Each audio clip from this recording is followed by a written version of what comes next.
Uganda oye! Uganda oye! Uganda oye! Oye! Hey YouTube, I am Jax Colin, and this is obviously my review of The Last King of Scotland, which I'm just going to start out by saying I thought was totally awesome. Every once in a while I'll encounter a movie that when I see it I just feel the need to watch it again and again immediately. Some movies that come to mind are Requiem for a Dream. Ironically, I watched that movie probably about 4 or 5 times within the first few days after I saw it. And since then, I don't think I've watched it to completion just because it's so draining. But I'm not here to talk about Requiem for a Dream. I'm here to talk about Forest Whitaker. Unataka kufanya kazi kwa yule mongo obote? And The Last King of Scotland. First off, this is a work of fiction.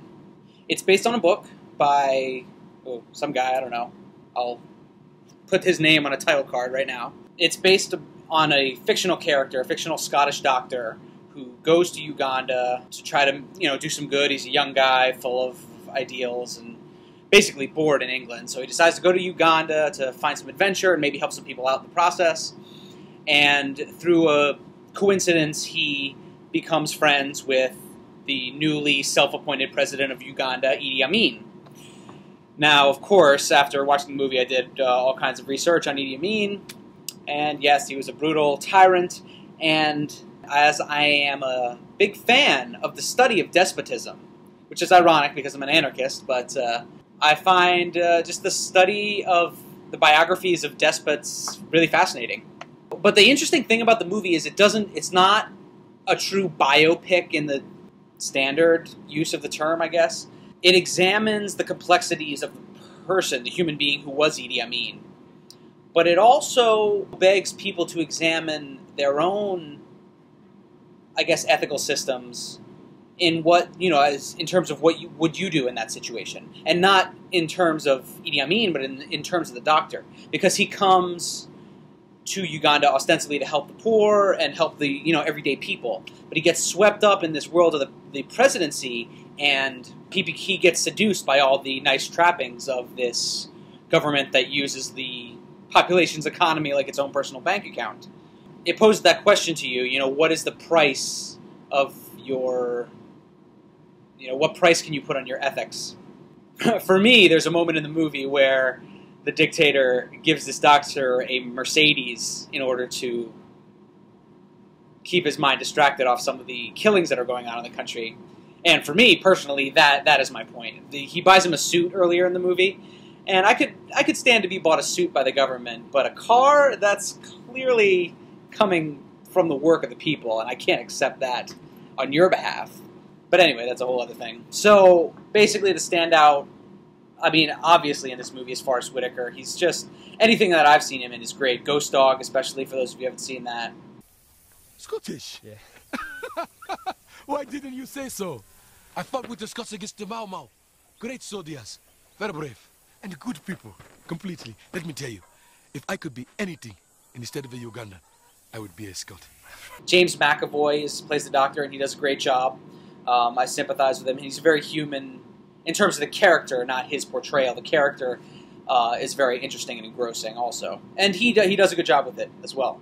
Those are the two really biggest acting performances. There's a lot of the other ancillary characters within the Amin regime are also played very well. Cinematically, what I really liked was that I forget the director's name, but I'll put another title right now. What did he direct? He directed this movie One Day in September, which is a documentary about the Palestinians taking the Israeli Olympic athletes hostage. And I believe it was 72, but there's a great documentary, which I have seen also, directed by the same guy. And based on his background, it has a very documentary-type feel to it. Uganda loves me